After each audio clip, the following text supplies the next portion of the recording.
1º de maio, Dia do Trabalhador. Hoje é esse o tema para a gente começar a nossa conversa.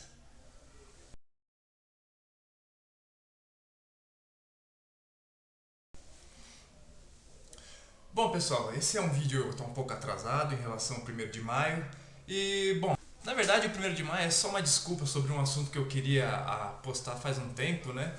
Eu queria falar sobre o conceito de mais-valia, o conceito de exploração. Antes de começar, eu queria conceituar para vocês o que é trabalhador, o que eu vou considerar como trabalhador nesse vídeo, tá? O conceito geral de trabalhador aqui vai ser aquele que só tem a sua força de trabalho, ou seja, ele não tem a posse dos meios de produção, ele não tem controle sobre os meios de produção, ele só tem tão puro e somente a sua força de trabalho para vender no mercado, tá? E é claro que essa força de trabalho ela é contratada por alguém e esse alguém vai retirar dessa força de trabalho o que a gente chama de mais-valia, né? Que seria parte do valor da riqueza que esse trabalhador produz, ou seja, ele produz uma riqueza X e ele vai receber uma riqueza X menos Y, e esse Y vai ficar com o seu empregador ou seu patrão, né? Mas o que é essa tal de exploração, né? Qual o conceito, né? Sobre qual base ela se justifica, quais suas premissas, ela é justa, ela não é? Para antecipar alguma crítica, coisa e tal, para antecipar até um vídeo resposta que alguém possa fazer, eu já afirmo que ela não é justa, tá? E eu vou tentar justificar segundo os parâmetros que eu conheço.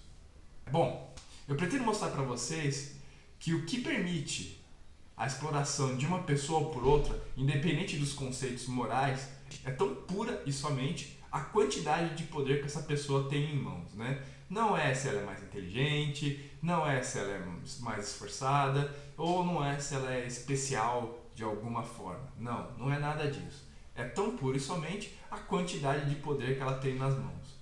Como ela conseguiu isso, não importa nesse vídeo, né? A gente pode discutir isso futuramente, talvez, não sei, mas não importa isso nesse vídeo.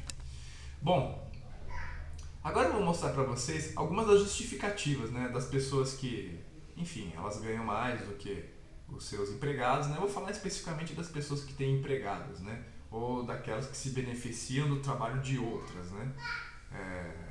Não aquelas que ganham o dinheiro por si só. Vamos então para a primeira premissa, né? Muitos dizem que, bom, eu estudei muito, eu tenho uma formação super boa, né? Me esforcei para chegar nesse nível intelectual que eu tenho, por isso eu tenho que ganhar mais do que as pessoas que eu emprego, né? Essa é a justificativa. Bom, então vamos lá, vamos pegar essa justificativa como verdadeira e ver se ela se aplica no mundo real, né? Se esse é realmente um parâmetro para que no mundo real as pessoas ganhem mais do que as outras, né? Vamos lá, pessoal, professor ganha mais que empresário? Cientista ganha mais que empresário? Ou que, enfim, um administrador ou um presidente de uma empresa? Creio que não, né? Não ganha, né? Se fosse assim, se fosse pelo conceito de inteligência, professores, cientistas, todo esse pessoal que tiver que estudar muito para exercer sua profissão, esse pessoal da área do conhecimento, teriam os melhores salários, certo? Certo, mas não é o que acontece. Mas aí alguém pode contra-argumentar, não, essa regra vale só para o mundo dos negócios, né? Tudo bem. Embora eu não concorde, embora uma regra de meritocracia, como as pessoas adoram falar, né, deva ser aplicada para a sociedade inteira para que assim a gente tenha uma justiça, vamos considerar que o mundo dos negócios é algo especial e deva ter regras especiais só para ele, nesse caso, né? Então vamos lá. Vocês acham que pessoas que têm o mesmo nível intelectual no mundo dos negócios ganham a mesma coisa? Não vou afirmar nada ainda, vamos só dar um exemplo. Imagina assim, pessoal, um cara do RH, um cara que faz administração, um cara que é o administrador e o cara que é programador. Vai, puxar um pouco a sardinha pro meu lado aqui. O cara que é programador. Programador é da hora. Enfim.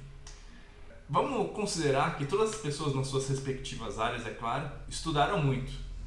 Vamos considerar que o administrador, o programador e o cara da RH têm mestrado nas suas respectivas áreas. Beleza, então lá trabalhando numa empresa.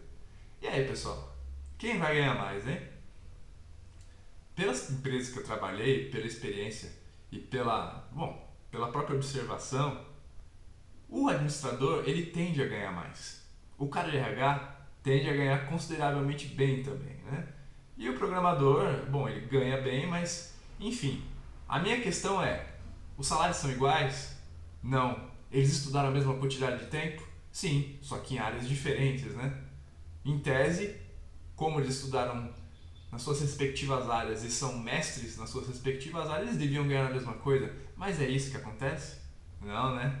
Então, pessoal, não é essa a premissa, não é uma premissa válida, não é uma afirmação válida para justificar que uma pessoa ganha mais do que a outra. Porque isso não se aplica fora do mundo dos negócios, isso não se aplica em lugar nenhum. Então, deve ter alguma coisa que a gente está deixando passar e que dá a uma pessoa o direito de ganhar mais do que a outra, né? Ou de aproveitar do fruto do seu trabalho mais do que a outra pessoa, né? Vamos lá, a gente vai achar ela, tenho certeza que a gente vai achar, esse é o objetivo do vídeo. A segunda premissa, as pessoas falam, né? Meu trabalho é importante, eu tenho muitas responsabilidades, né? Por isso eu tenho que ganhar mais, porque eu tenho muita responsabilidade, minhas ações são importantes e minhas ações vão impactar muito na vida das pessoas. Tá legal. Novamente vamos considerar como verdade, né? Vamos considerar como verdade para o caso específico e depois extrapolar, né? Em matemática a gente chama isso de... Cara, eu esqueci o que a gente chama isso de matemática, mas... Enfim, né? Dá para fazer isso em matemática também. Vamos lá. Por esse parâmetro, pessoal, do trabalho importante, o que vocês acham mais importante? Vamos lá, vamos tentar seguir o raciocínio, né? Alimentar pessoas ou administrá-las? Eu acho mais importante alimentá-las. Que pessoas mortas não podem ser administradas, né? Então a alimentação vem em primeiro lugar. Sendo assim, o agricultor, o cara lá que semeia a terra, que cuida da terra, que faz crescer os frutos dela, né? Deveria ser o cara mais bem pago do mundo. Porque afinal é super importante produzir comida ou não, né? Ninguém vive sem comida. Pelo menos não pela experiência que a gente tem, né? Enfim, sendo assim, o agricultor deveria ganhar mais. Mas é o que acontece? Não, né? Não é. Agora sim, você pode falar, mas o agricultor, se ele cometer um erro, ele não vai afetar tantas vidas.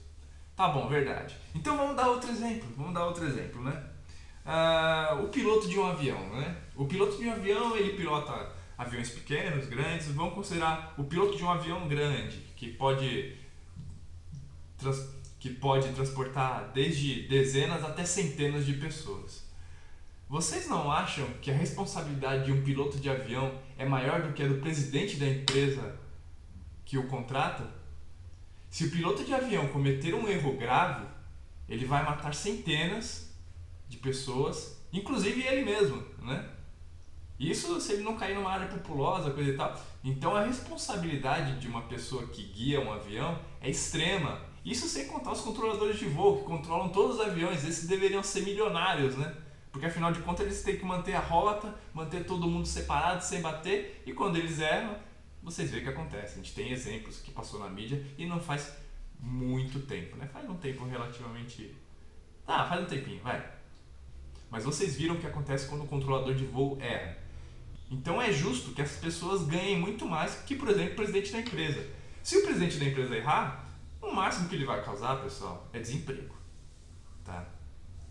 Você pode falar, as pessoas desempregadas podem ficar depressivas e se matar. Sim, mas essa não é o impacto direto da ação dele, né? Embora a gente deva considerar impactos indiretos, a maioria das pessoas que ficam desempregadas não se matam. Então, mesmo assim, mesmo se a gente considerar isso, ainda assim, o piloto de avião, o controlador de voo tem que ganhar mais que o presidente da empresa aérea. Tá bom? Eu acho que eu provei o meu ponto nesse aspecto, né? Bom, eu queria dar um outro exemplo só para clarificar um pouco mais. Eu sei que pode ser redundante, mas vamos lá. Um motorista de ônibus. O cara carrega, ou a mulher, né, no caso, carrega centenas de pessoas por dia. ida e volta. É responsabilidade dele, a própria segurança do cobrador e de todos os passageiros que por ali passam. Você acha que a responsabilidade dele é menor do que a do presidente?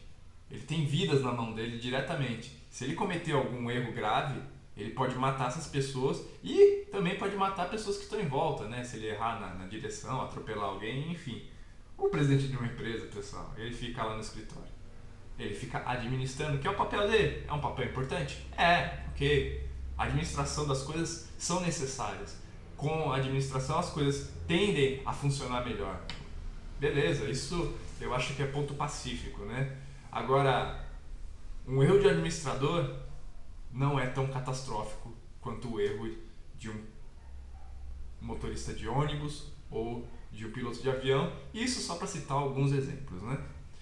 Enfim, a premissa 3, pessoal, é quando a pessoa fala: o meu trabalho, ele é essencial. Sem o meu trabalho as coisas não funcionariam. Por isso eu tenho que ganhar mais, porque eu sou essencial, né? Agora sim, pessoal, vocês acham realmente, no estado atual da economia, que uma empresa contrata pessoas não essenciais? Tá, vamos considerar que sim, vai. Vamos considerar que uma empresa contrata pessoas que não são essenciais, talvez até por algum motivo, né? Algum capricho da diretoria, do dono, enfim, até dos funcionários, vai saber, né? Pode acontecer. Vamos considerar que a empresa faz isso, vai. Então, assim, o presidente ou o administrador geralmente é o cara que ganha mais, ou a mulher que ganha mais, né? Independente do sexo. E todos os outros ganham menos do que eles. Todos. Salvo algumas raras exceções. Que assim, pessoal, eu sempre falo salvo algumas raras exceções, que a maioria das regras, vou dizer a maioria, mas boa parte das regras podem ter exceções, tá? E creio que essa não é uma exceção. Vamos lá? Vamos lá. Então assim, eles ganham mais que individualmente, que todo o resto da empresa. As pessoas não têm um salário tão grande quanto o presidente, mesmo que isso seria economicamente inviável, tá? Pelo menos no nível de salário que eles têm, né? Então, pessoal, vocês acham que todo o resto da empresa é supérfluo? O cozinheiro, se houver, né, claro, é supérfluo, a moça ou o moço que limpa o chão, que faz a faxina, o pessoal da RH, se houver, os empregados que fazem o trabalho propriamente dito, todo esse pessoal é supérfluo. A gente pode tirar todo mundo e o presidente lá vai só administrando, vai criar alguma riqueza? Não vai, né? Não vai. Para a empresa funcionar, ela precisa de todas as suas engrenagens. O presidente ou administrador é uma delas. O trabalhador que faz o trabalho em si é outra. A moça que limpa o chão ou o moço também é outra. A pessoa que faz a comida é outra. E assim, o RH é outro. E assim, forma toda uma máquina que tende a funcionar bem, né? E assim gerar riqueza e enfim. Aí a questão que se apresenta na verdade eu não vou apresentar essa questão, vou apresentar só no finalzinho do vídeo, tá? Vamos lá. Então, pessoal, note que apesar de todas essas pessoas serem essenciais, serem engrenagens essenciais ao funcionamento da empresa, há uma grande discrepância entre o cara que faz a comida e o cara que administra a empresa, tá? E por que esse juízo de valor, né? Se o cara aqui não faz a comida, esse cara não come.